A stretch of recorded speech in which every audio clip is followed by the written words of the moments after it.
African immigrants settle in Canada? It is what it sounds like.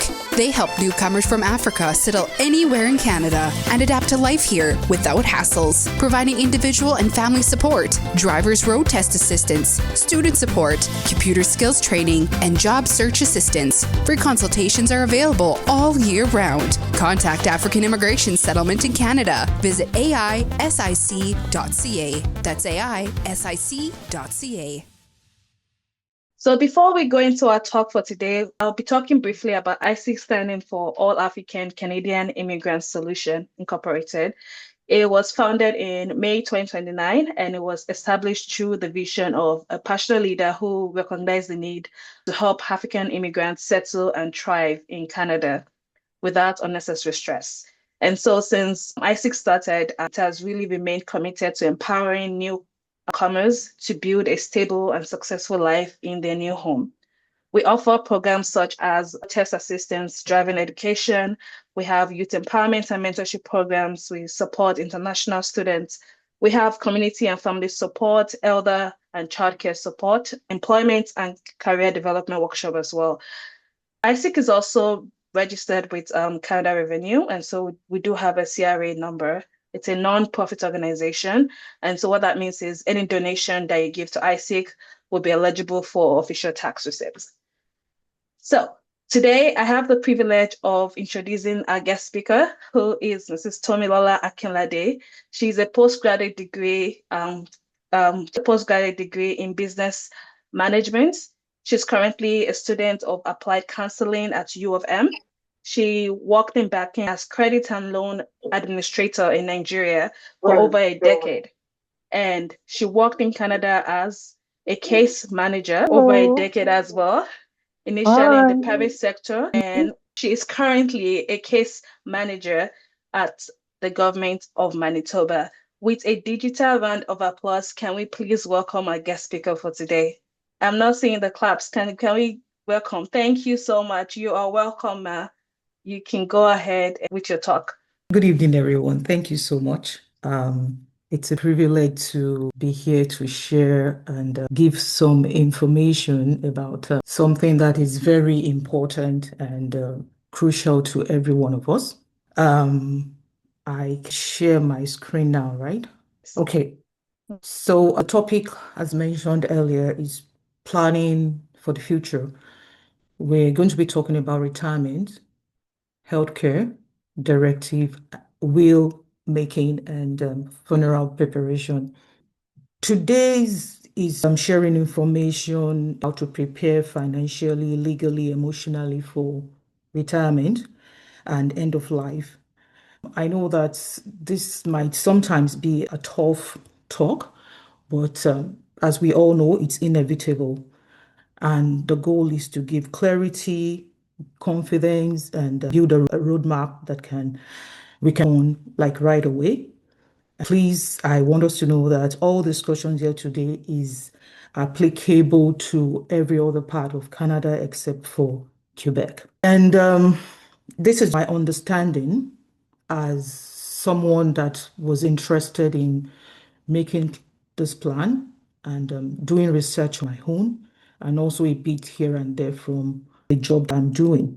Yeah, so the objective to educate ourselves on making informed, faith-based, culturally sensitive decisions about retirement, healthcare directives, funeral arrangements, and wills, thus ensuring peace of mind for ourselves and security for our loved ones. Understanding retirement planning, that will be the part one of what we're talking about today. And what is the importance? It is for us to prepare for life after work. We all know that we'll get to a point in our life, either we're healthy or not, that we'll need to retire. We'll either, as a result of getting to the point, to the age where the government says that it is time for you to step back. It is time for you to step down, and we'll have to retire. We want to ensure that we are financially stable. We have the independence that we need to retire in a very good state. We want to avoid dependence on family and on government support. So when we're preparing for life after work, we have strategies that we need to put in place. We want to stay socially active. We want to be mentally engaged. Like we all know that older adults face the higher risk of social isolation due to lots of limitations that comes with growing older and our very busy world. Loneliness can be very devastating. Our world is so busy, is out and about doing their own things, getting their own going, that if care is not taken, if we don't plan properly, the older generation will be left out and loneliness will set in, which can be very, very devastating. We need to prioritize our health right from now. We need to have spiritual exercises. We need to have physical exercises. We need to be conscious of what we're eating. We need to be conscious of keeping up with annual medical appointment, listening to our bodies when we are feeling whatever we're feeling, when our any part of our body is talking to us. We need to listen and take action. Take action by making appointments, by ensuring that we visit the medical practitioners. We ensure that we follow whatever prescription. We don't start and we stop because we feel that we've gotten to a point where we're comfortable, but they have better understanding and they've given us that prescription and we need to follow through. We want to explore all our financial options as well. Financial security is very critical to having a secure retirement. Finding has also revealed that many people are not well prepared for financial realities of retirement, and we're going to talk about this a bit more. So ensuring financial stability and independence, that is, we need to start budgeting. We need to start saving aggressively. In this group, I know that we are, and a lot of us that come in when we are more matured, we are a bit more advanced in age, and we are starting on our retirement in part of the world a bit later. So we need to start saving aggressively. We need to start budgeting. We need to maximize our employers' plans. There are plans in our places of work that our employers have put in place. We need to maximize it. We shall talk more about it when we are analyzing the employer pension plan. We need to pay down on our debts. If we have debts that we're holding, like line of credit and others, we need to cut down on it as we are approaching retirement. We have to avoid high interest debts, especially credit card, like I mentioned. We also need to learn to spend money. We also need to not spend money that we don't have. This is still talking about our credit cards. We need to spend money that we have. What we can afford is what we go for. Then we need to start early and invest wisely. Investment is very crucial. Investment, when we invest, is money that we cannot readily touch, money that is not readily available to us. So it is kind of secured and it is there for us for the tenure that we have planned to retire. So we seek financial services of financial planners. We speak with our bank and they to us, they will have meetings with us. They would explain what our options are when it comes to investment. We also want to build an emergency fund. We need to keep aside, I know that this might be tough, but we plan and keep aside a certain amount of money at all times, such that if something happens, we have access to low risk account where we can bring out some money and use it for our pressing needs, especially bills. Then there's also avoiding dependence on family or government support. That is also very critical, which is also still talking about maximizing our personal savings. We take advantage of increasing our contribution portion in employer pension plans and RRSP. We also invest wisely. We create multiple income streams. We do not depend on one source of income. We explore other potential revenue streams, which we cannot rely on just one source of income, especially in this part of the world, and feel that everything would go smoothly. We would end up finding ourselves, if care is not taken, in a very bad position where we have high interest debts. So we also want to delay retirement, but that would also depend on a lot of things. if we will get to the point where we would have to talk about what are the things that we need to consider when we're talking about retirement. Are we retiring early? Are we delay it? And we'll look into that. We need to prioritize our health. We need to downsize or we relocate. How do we downsize? How do we relocate? As the children are growing older, we need to plan towards that. As they are growing older, do we need to downsize in terms of our accommodation? We need to sell? Do we need to get something smaller? Do we need to rent? Do we need to relocate? Because now that the children are mature, they are gone, they are settled, they are on their own. Do we need to relocate? Are we planning to go back home? Are we planning to go somewhere else? Those are things that we also need to look at when we are planning our retirement. We also need to do research to understand government benefits, which is what we're trying to do now. We need to research to understand the benefits that is accruable to us from the government, our employer pensions, and we also want to have savings aside. We want to communicate and keep connections with families, both in the household of God and blood relations. We find something doing that is important in the life of others. We need to be a mentor so that we can avoid that loneliness that was mentioned earlier. We are relevant in the life of people. Some people are looking up to us because we are able to impact their life in one way or the other. They can run to us for one advice or the other. They can seek us out when they have needs. Even when they are happy, they can seek us out. Then that will remove that loneliness that we're talking about. So it is very important for us to keep communication, open communication with family, with whatever our fees, and with relations and friends as well. We need to build active relationship with our spouse, active relationship that keeps us connected and not transactional relationship. And what do I mean by transactional relationship? Relationship that is just based on everyday life that has to do with maybe the children, maybe the bills, and every other thing outside just the two of us. Looking at ourselves, seeing ourselves, being able to assess ourselves, being able to follow up on what on discussions that are personal to us as individuals. So we must have that emotional relationship that is active between us as spouses. There shouldn't be that transactional relationship that would end when all those things are gone and then we don't have communication. We are unable to communicate, to relate well with ourselves. So taking this proactive step and consistently planning for the future with prayers can help us build a secured financial foundation to living an independent and financially stress-free retirement. So what are the key elements to this retirement that we're talking about, planning towards it? What are the key elements? So the key elements are early savings, and we have the RRSP, which is the Registered Retirement Savings Plan. We have the TFSA, that is the tax-free savings account, and we have pension plans.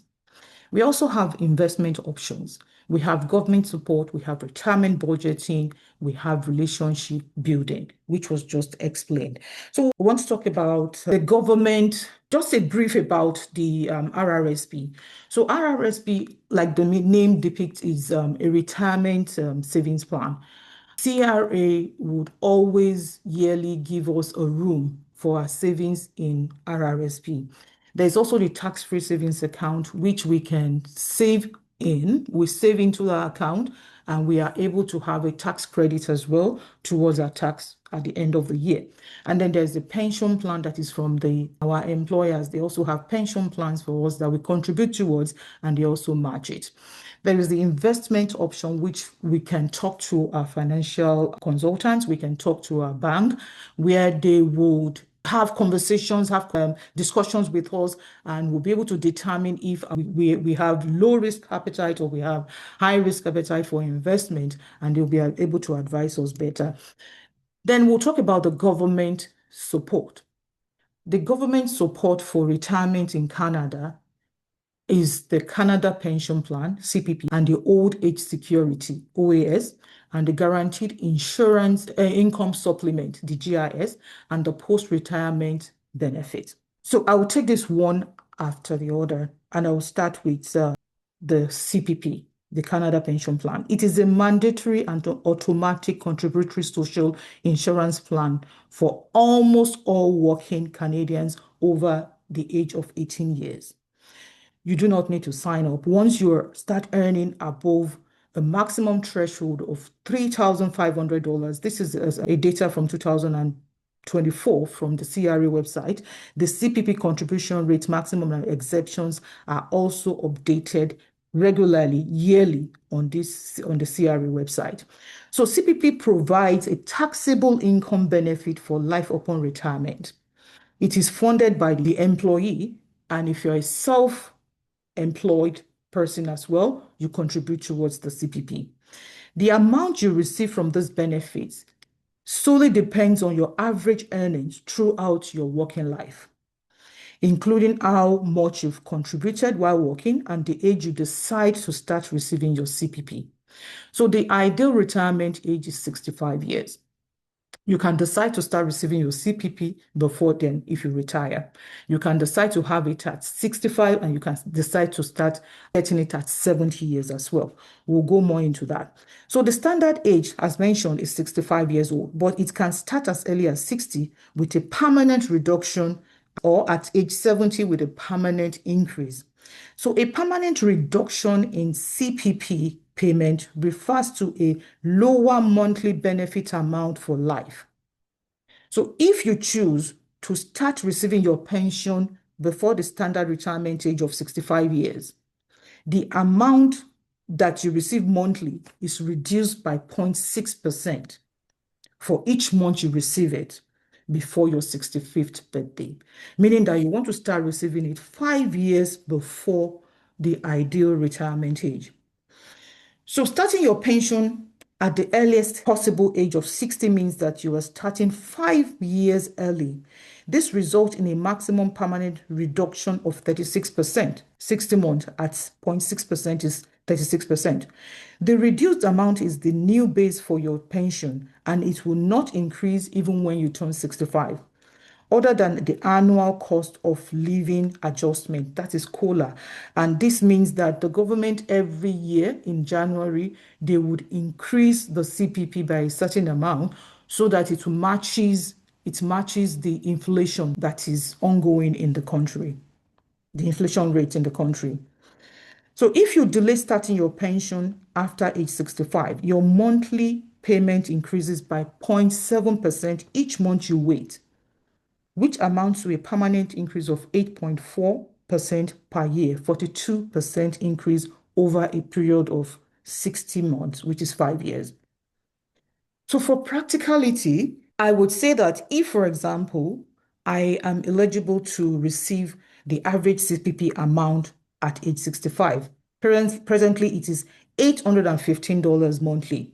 If I apply to start taking the benefit at age 60, the monthly amount payable is reduced by 36%, as earlier mentioned, meaning that I would start receiving $485.32 monthly as my CPP.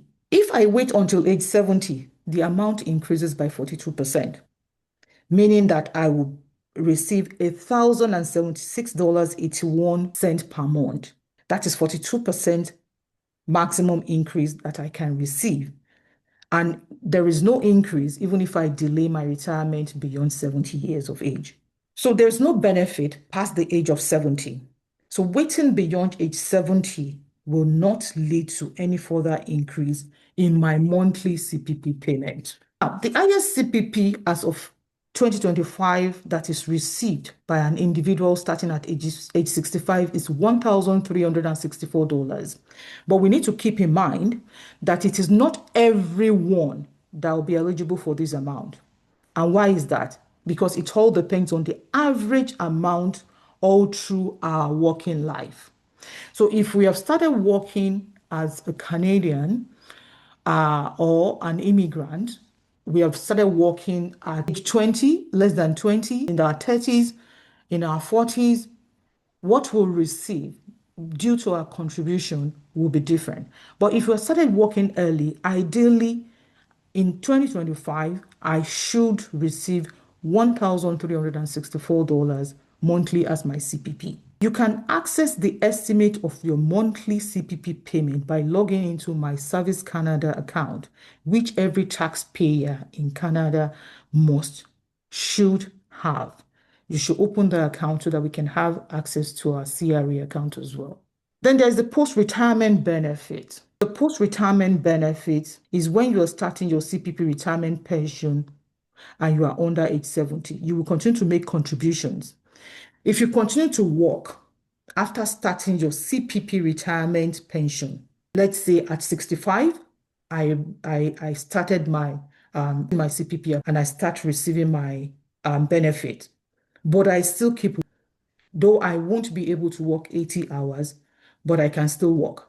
So if I'm assuming I'm working 30 hours every 2 weeks, it means that I will keep contributing towards the CPP. I'll keep contributing towards it.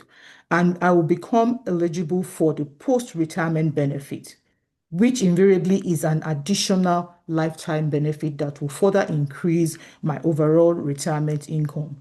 Contribution stops at 70, regardless of if I keep working or not.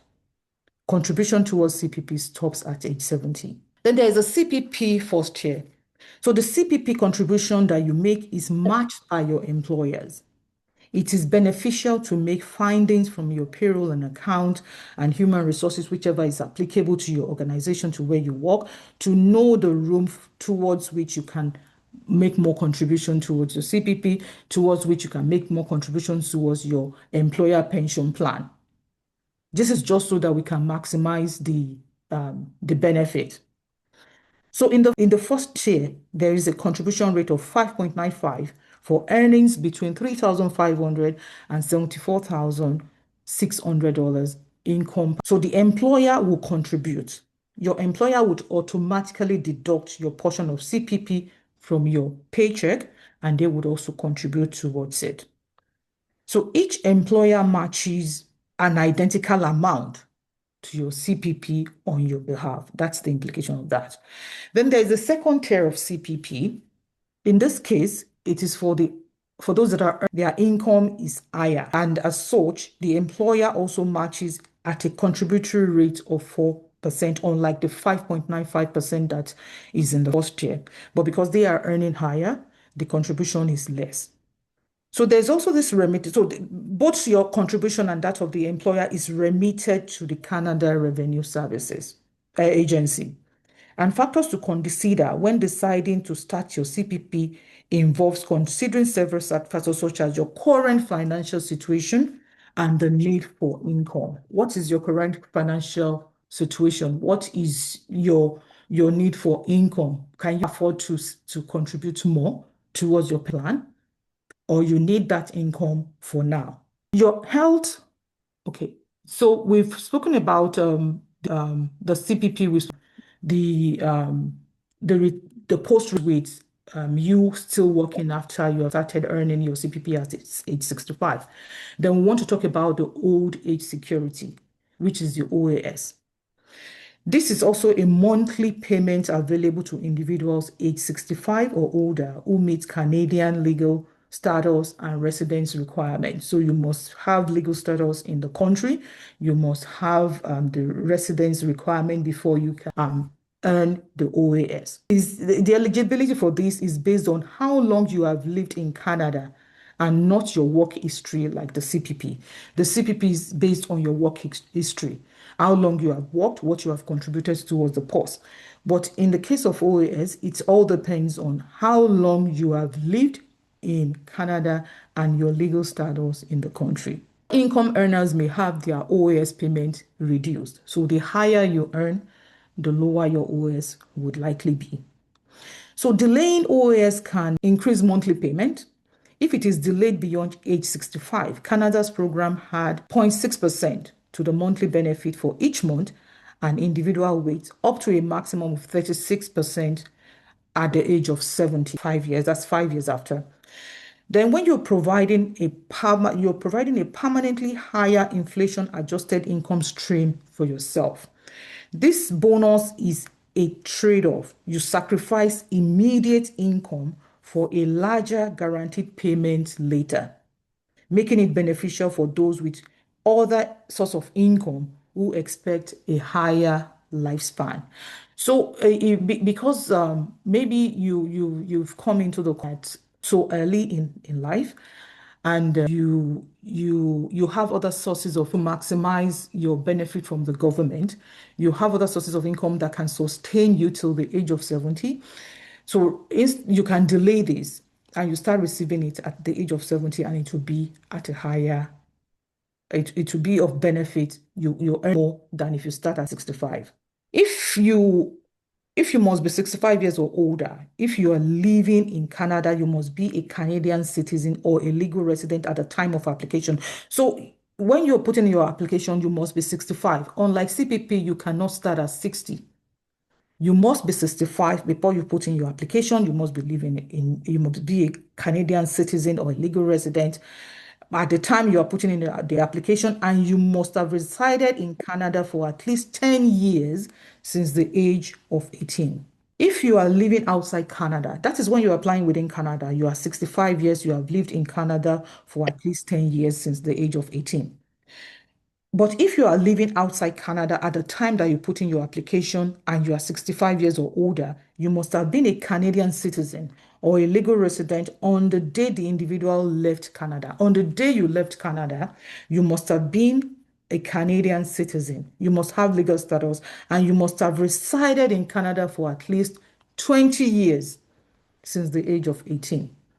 So if you're relocating from you're leaving Canada to go back home or outside Canada, wherever you want to go and settle, you must have lived in Canada for 20 years before you can put in your application at the age of 65 to start earning OAS. Employment does not affect this. Employment does not, but your status and the number of years you have lived in the country does determine if you qualify or not. You must submit yearly tax returns to be eligible, because that is what is used to determine your OAS. It is not dependent on your income. It is dependent on your status. It is dependent on how long you have lived in Canada and where you are applying from. If you are living in Canada, you're applying within Canada, you have the legal status, you must be here for 10 years. If you're applying outside Canada, you are 65 years of age, you must have lived in Canada for 20 years before that date that you left the country. So for practical example again, if, for example, I lived all my life in Canada, I'm eligible to receive the maximum OAS, which is $727.67 when I turn 65, as of today. But if I decide to wait till age 70 before I start receiving this, it would, of course, increase by 36%, and I'll earn $989.63 per month. OAS cannot start earlier than 65 years. You have to be 65 years before you can start earning OAS. So we'll go to the GIS. The GIS is the Guaranteed Income Supplement, and this is for people that are not earning as much. Their CPP is low. Because their CPP is low, they get additional money from the government, which is the Guaranteed Income Supplement. It is monthly benefit for low-income OAS recipients at age 65 and above living in Canada. You must be a citizen or have legal status. You must be receiving OAS. You must be filing your tax every year. This is what is used to calculate the GIS. It can sometimes be automatic. You may not need to apply, but sometimes it requires an application, because that is why information is very key. You go on the website all the time. You have all this information on CRA website to be able to determine if you qualify for the GIS or not. Because anything can be missed. It should be automatic, but something can be missed, and we need to have that information ourselves to be able to apply for what should rightly come to us. So this benefit is calculated every July, and it is based on the net income in the previous year. It can increase or decrease or stop completely depending on your income. So if you're earning more this year, it can affect your 2027 GIS because you earn more than you did in 2025. So it all depends on income. And then it can be taken out completely if you're earning enough. Then there's a private pension that was mentioned earlier. The private pension is an employer-sponsored pension. The employer contributes, you contribute. There is a minimum that everybody contributes, and there is a room for you to contribute more so that you can get more from your employer. So that is why it is important and needed for you to speak with whosoever in charge of the payroll so that your room that is available to you to contribute more so that you can get more from your employer. It provides more income, and it is invested by the employer. And when it is through financial institutions, and when that is done, they would usually advise you on a yearly basis what your monthly income will be if you retire at certain age in a number of years. So it is also more usually, it remains locked. It is locked. You cannot have access to it until you get to that retirement age. That is the private pension plan with employers. So now we'll talk about retirement budgeting. Retirement budgeting has to do with you estimating your expenses. What are you going to be paying for housing, which is where downsizing comes in? If now we have a house that has 7 bedrooms because we have this many children and now everybody is gone, do we still need all the space? Do we need to downsize? Because we want to plan towards the future, we want to plan towards what we're paying for mortgage, what we're paying for rent, what we're paying for hydro, what we're paying for water, and every other thing. So it is very important that we estimate our expenses. We want to look at our health. How well are we doing? What will be the needs? Do we have one ailment or the other? What are the needs that might come up when we get to a certain age, when we are getting towards retirement? Do we intend to travel? Do we intend to keep having vacations? Do we intend to relocate? Those are things that comes into retirement budgeting. So you want to look at the variable cost as well: transportation, personal care, entertainment, our traveling, our vacation is also part of this. What are the plans towards gifting the people that we take care of back home, the things that we do here, what we contribute towards charity and all that? We need to factor it into our variable cost. We've spoken about our healthcare. We also need to look at our debt. What is our aim? What do we have now as debt on our credit card? What do we have on our line of credit? What do we have on other loans? What do we have on mortgage? What are the plans to ensure that before we get to that age of retirement, if we have decided to retire at age 60, at age 65, at age 70, how do we pay down on this before we get to that point? Because then our income will become limited. So we want to estimate our income. We want to look at our CPP. We want to look at if we qualify for the GIS. We want to look at if we are able to keep working so that we have the post-retirement benefit as well. We want to look at our investment. What is our savings like? Do we have stocks? Do we have bonds? Do we have housing that we are renting out? We want to look at, do we have other business on the side, trading that we're doing? Are we able to sustain this even when we're at that retirement age? Are we still able to keep doing this and all that? We want to look at all these factors when we are planning our retirement budget. Then we want to calculate the gap. We want to calculate the gap, which is very important. And what is the gap?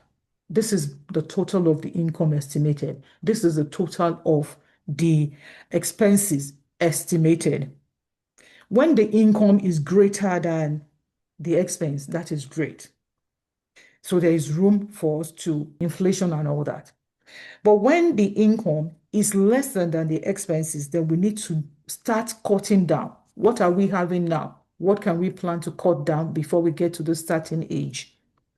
We want to look at that and start working on it. We want to add more to our savings as much as possible. Then we want to look at relationship building, spousal, children, extended families, religious cycle, and other social network. I think we touched on this a bit before now. So what are the steps that we need to take? What are the steps? We want to set our retirement goals, the age that we want to retire, the location. Are we here? Are we going back home? The lifestyle, as mentioned. Are we traveling? Are we going to be gifting? Are we going to be whatever plans we have towards retirement? Then we want to assess our income, as mentioned, the OAS, the CPP, the estimated income against the estimated expenses. We look at plan healthcare, we want to look at insurance coverage. By the time we get to this certain age, is this insurance that we have currently, is this still going to be sustainable? Is this still going to cover our way of life? Is this still going to cover what might come up for us as health needs? Will this cover it? We need to look at that also. And we need to consult financial planners. It is very important. As much as we want to go online, we want to educate ourselves, we want to do our findings, we also need to take that step to speak with the expert so that they can lead us in the right direction. Then we have faith and fulfillment in retirement. What are we using our retirement years to achieve? What are we going to be doing to still be relevant, to remove loneliness, to not to fall into depression, to still be within the circle of family, the circle of friends, the spiritual community? What are we doing? This was briefly touched on earlier. What are the plans? It has to start now. What will be my contribution? Whose life am I positively influencing? How relevant am I in my social group? How relevant am I in my community? How relevant am I to my family, my immediate family, my extended family, those that are here, those that are not here, and in the community where we're living? These are very important to plan. We need to plan. We need to start working on it. That's being relevant in this regard. Maintaining spiritual and social engagement. That is all we've been talking about. We need to maintain that spiritual and social engagement. So the part 2 of this future planning is healthcare directive and will. What is healthcare directive? This is a legal document where you state your medical treatment preferences. You appoint a healthcare proxy to make decisions if you cannot speak for yourself, and then you ensure that your values guide your future care.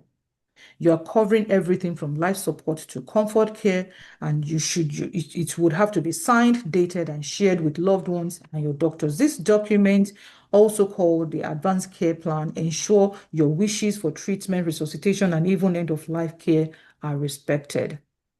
Why is healthcare directive important? It is important because as we age, our body is aging, our organs, everything about us is aging. Things are not the way it used to be. The kind of strength we have is not what we have any longer. We are aging, and sometimes there's diseases and all that begins to show up, and we need to plan. We need to make effort to have that plan in place that should, in case I am unable to make this decision for myself, we should have someone that is trusted, someone that knows our faith, someone that their views aligns with ours, someone that we can trust and we can share our wishes with.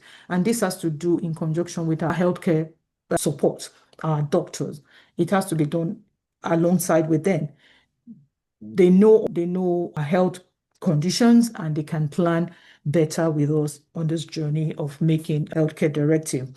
So it helps us to express the care and treatment that we want to receive should we become unable to speak, as earlier said. It communicates what we wishes for ourselves. If you allow, it also allows another person the power to be able to make medical decisions for us should we ever be unable to make such decisions. And we are not putting them in a situation where they are trying to decide, should I do this or should I not do this? And having guilt or feeling bad at the end of the day, because they know what we want, and that is what they are going to speak on our behalf when we are supposed to receive treatment. It is very important for us to listen to our bodies. It is very important for us to make medical appointments from now. We keep appointment and follow through on prescriptions. We do this, doing this does not undermine our faith in God. It does not undermine our faith. We need to take care of ourselves. We need to ensure that we are in good health, even as our soul prospereth.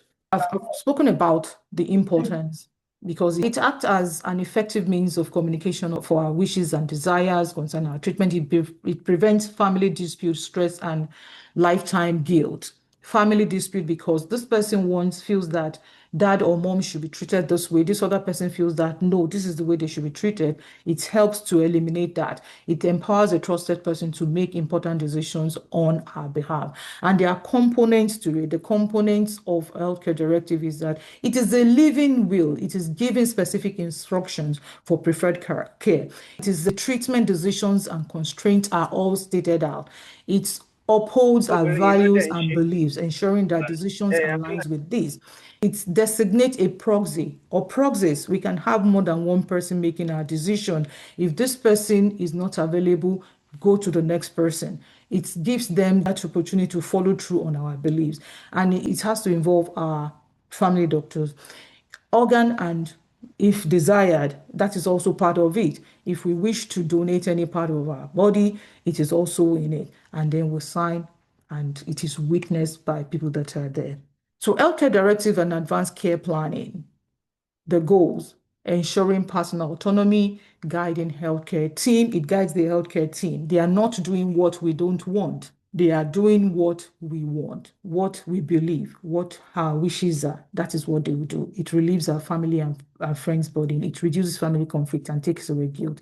It appoints a trusted person as proxy. So there are 3 levels to healthcare directive. There are 3 basic levels to it. I think there might be more, but there are 3 basic levels to it. It has the advanced care level R, which implies that you want all medications, you want all care that will keep you alive. You want this including resuscitation through CPR. The M implies that you only want medications that will keep you alive and comfortable with a good quality of life without having CPR, resuscitation. Then the C implies that you do not want any extraordinary measures taken. If need be, you just want to be kept comfortable and focus on care that should manage your symptoms rather than resuscitation. And this comes to play when people are mostly advanced in age, when people have illnesses, diseases, the people are sick to the point of not having good quality of life if other levels apply. Not having good quality of life, maybe becoming vegetable or whatever state. The doctors, when they are guiding in this, will be able to give you more information. So what is a will?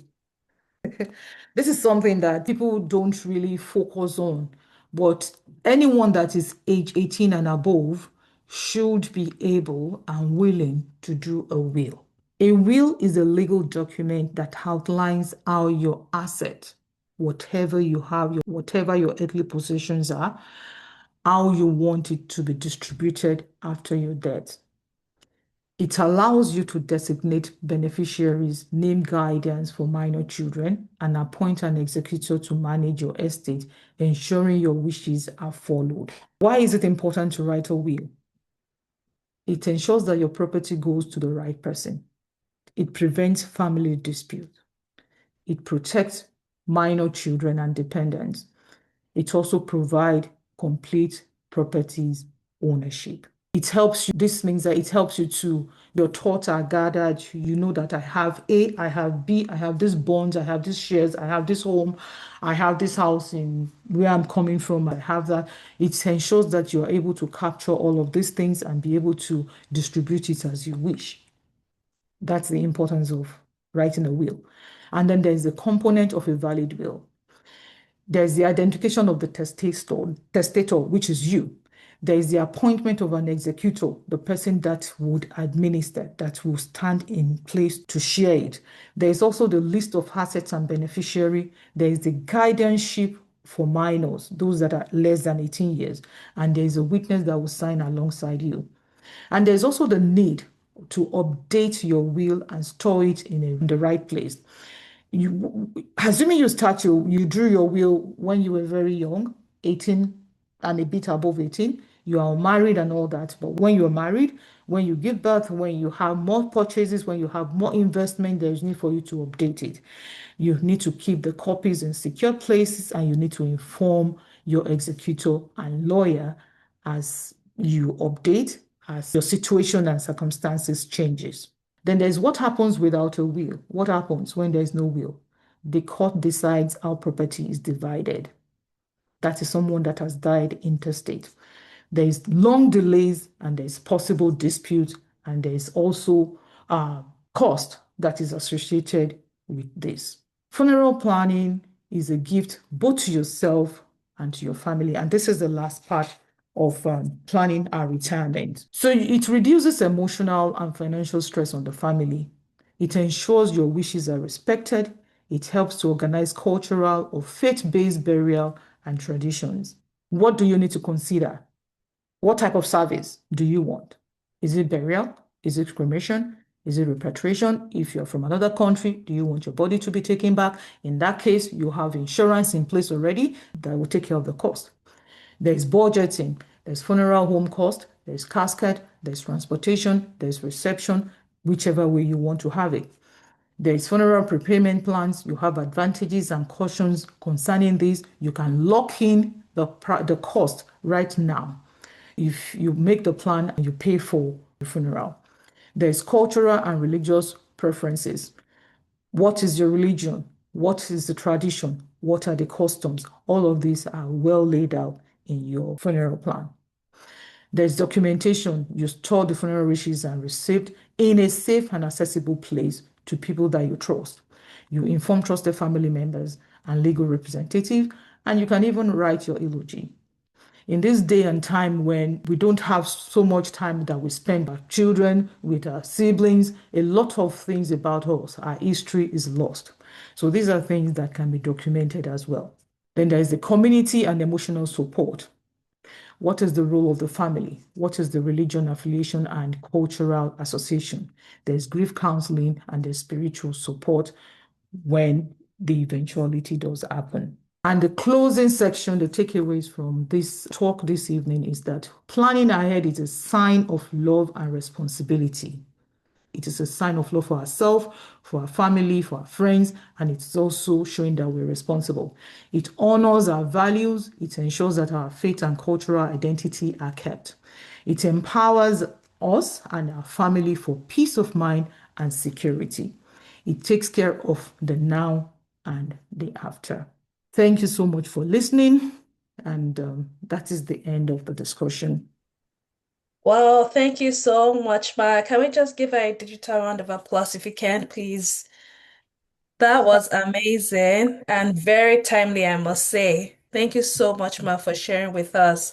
I don't know if anybody has any question. You can please raise up your hand or put it in the chat. If there are no questions, I think one of the questions that popped up in my head was, how do you... Hello, I have a question. Is this presentation being recorded or no?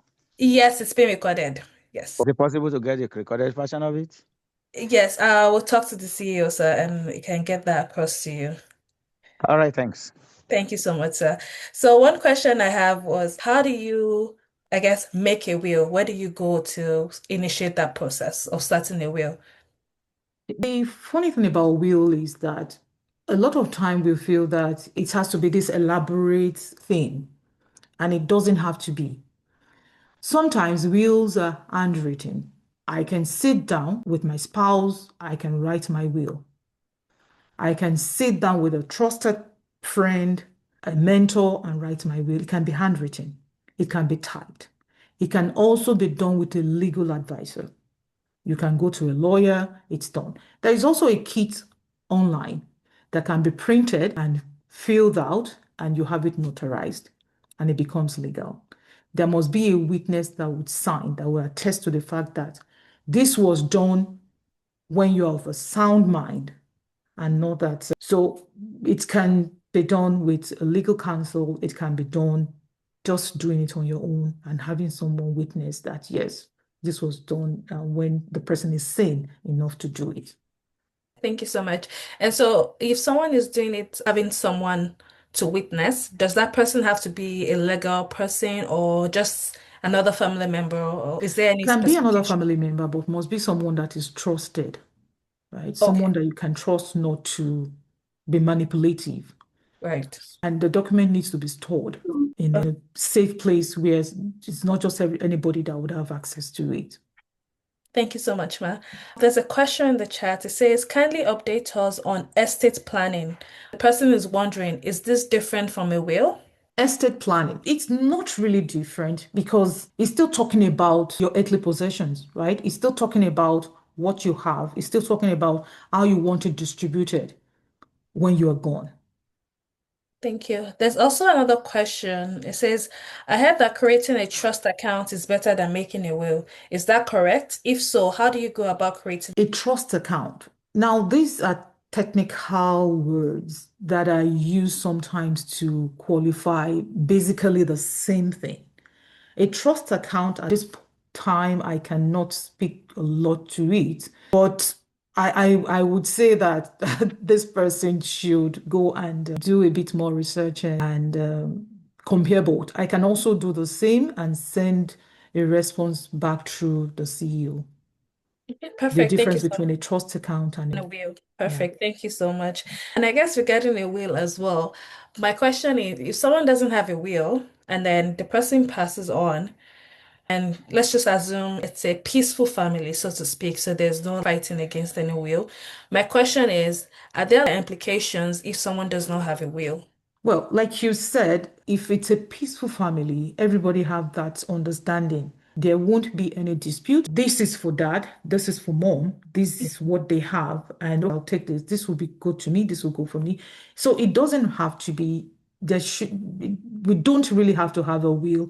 It's just that it is very good and important so that we don't cause unnecessary dispute later in the future because people's Right. views changes as they grow, as they mature. Some things that are not important to us as human might become very important, and then that will cause some rancor. So to avoid that, we can definitely do a will. But if there's no will and it's a peaceful family, there shouldn't be an issue. Thank you so much, Ma. Someone asked, is it possible for you to come back another time if they invite you? I'm sure that the CEO would handle that. So another question here, is it true that if one doesn't have a will, the government takes everything on, has? I guess if the person doesn't have a will, would the government take everything the person has? Not that the government would take it, but the distribution of it to the loved ones would have to be handled by through the legal process. Mm, Because now this person has this much and they are registered in one way or the other. It's part of an estate. I may have some bonds, some stocks, cash in RRSP. I may have in tax-free savings account. I may have investment here and there. And my child cannot just write that mom is gone, give the money to me. So mm, legal process would have to come in and then it would have to be shared and distributed or according to that because there's no will. But if there mm. is will, everybody knows that the stock goes to this person, the houses goes to this person.